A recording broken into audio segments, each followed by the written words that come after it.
শুধু হাওয়াই ভাবে যদি বলা হয়, আমভাবে যদি বলা হয় যে এই সমস্ত হচ্ছে প্রতিকার কি, বিরোধী দল এমপির উপর হামলা হচ্ছে প্রতিকার কি, স্পেসিফিক কোশ্চেন করতে হবে। সেই জন্য বলছি এটা মহান জাতীয় সংসদ, বাইরের বক্তৃতা এখানে চলে না। ধন্যবাদ। স্পেসিফিক প্রশ্ন করতে হবে, মাননীয় স্বরাষ্ট্রমন্ত্রী। উত্তর দিতে হবে। শিক্ষকতা করতে হলে তিনি একটা ইউনিভার্সিটি খুলুন, ওখানে যার পছন্দ গিয়ে ভর্তি হবে, ওনার লেকচার শুনবে। সংসদ অধিবেশন যেদিন থেকে বসা শুরু হয়েছে সেদিন থেকেই তিনি তুচ্ছ তাচ্ছিল্য করে সবাইকে বলেন। উনি নিজেকে কি মনে করেন আমি বুঝতে পারি না। এমনকি তিনি সেই দুঃসাহস এখানে দাঁড়িয়ে তিনি দেখিয়েছেন, তিনি বলেছেন যে এই সংসদে তিনি শিক্ষকের ভূমিকা পালন করবেন। আমরা তার ছাত্র হওয়ার জন্য এখানে আসি নাই মাননীয় স্পিকার।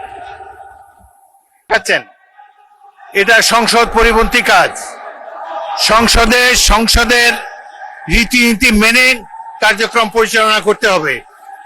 আপনাদের কাছ থেকে আমি সহযোগিতা কামনা করছি। মাননীয়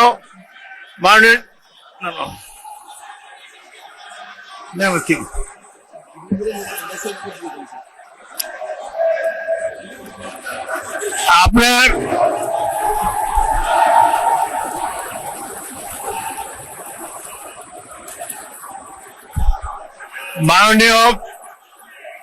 মাননীয় স্বরাষ্ট্রমন্ত্রী বক্তব্য দেবেন, তারপর আমি বিরোধী দলের নেতাকে দেব। আপনি বসুন। মাননীয় স্বরাষ্ট্রমন্ত্রী, আপনি বক্তব্য দেন, তারপর আপনি বলবেন। বিরোধী দলের নেতা অপেক্ষা করুন, তার বক্তব্যটা শেষ করুন, তারপর আপনি বলবেন। আপনাকে ফ্লোর দেব।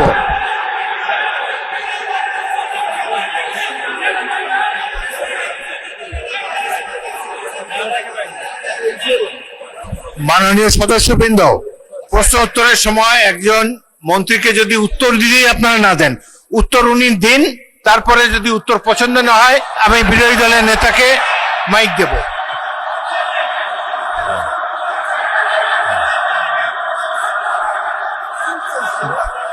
মাননীয় স্বরাষ্ট্রমন্ত্রী, আপনি আমার দিকে তাকিয়ে কথা বলেন। আমি তো কথা বলতে, মাননীয় স্পিকার, না, বলেন।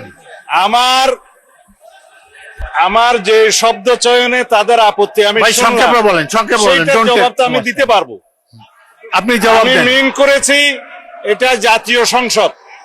মাননীয় সদস্য সারাদিন দাঁড়ায় থাকতে পারবেন, আমিও দাঁড়ায় থাকবো। মাননীয় স্বরাষ্ট্রমন্ত্রী, হ্যাঁ,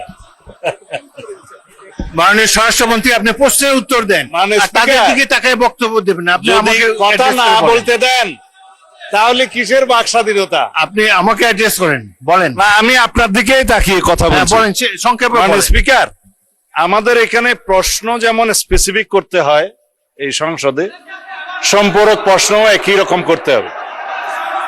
আমি যদি কথা নাই বলতে পারলাম, এটাই যদি ডেমোক্রেসি হয়। উত্তর দেন মাননীয় সদস্য। আমি কি শুনতাম? কেউ তো শুনছেন।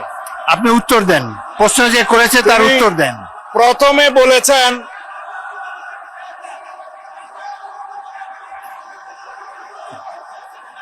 আপনারা কি স্বরাষ্ট্রমন্ত্রীর বক্তব্য শুনতে রাজি না?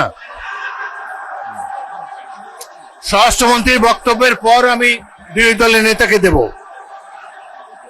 কোথায় চিন্তা হয়েছে বলতে হবে। মাননীয় সদস্যবৃন্দ, আপনারা 2 মিনিট ধৈর্য ধরে অপেক্ষা করুন।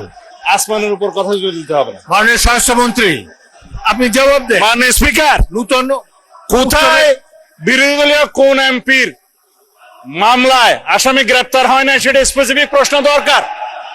বলেন, তারপর বলেন। এবং কোথায় চিন্তাই হয়েছে আসামি গ্রেপ্তার হয় নাই সেটার স্পেসিফিক বর্ণনা দরকার। শুধু হাওয়াই ভাবে যদি বলা হয়, আমভাবে যদি বলা হয় যে এই সমস্ত হচ্ছে প্রতিকার কি, বিরোধী দল এমপির উপর হামলা হচ্ছে প্রতিকার কি, স্পেসিফিক কোশ্চেন করতে হবে। সেই জন্য বলছি এটা মহান জাতীয় সংসদ, বাইরের বক্তৃতা এখানে চলে না। ধন্যবাদ। স্পেসিফিক প্রশ্ন করতে হবে, ধন্যবাদ মাননীয় স্বরাষ্ট্রমন্ত্রী। উত্তর দিতে হবে। মাননীয় That was my intention. মাননীয় বিরোধী দলের নেতা।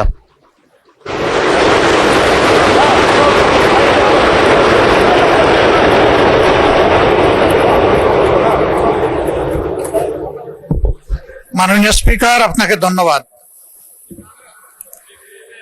আমাকে আগে সুযোগ দিলে ওনার কথাটা শুনতে পেতাম।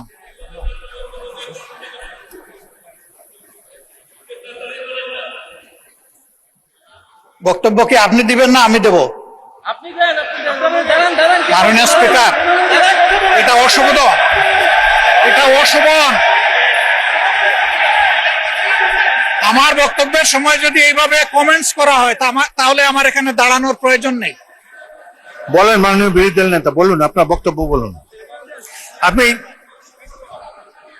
মাননীয় স্পিকার, আমি সম্মানিত সংসদ সদস্য এবং স্বরাষ্ট্র মন্ত্রীর প্রতি সম্মান রেখে বলতে চাই, আজকে নতুন করে তিনি এই শব্দগুলো উচ্চারণ করেন নাই।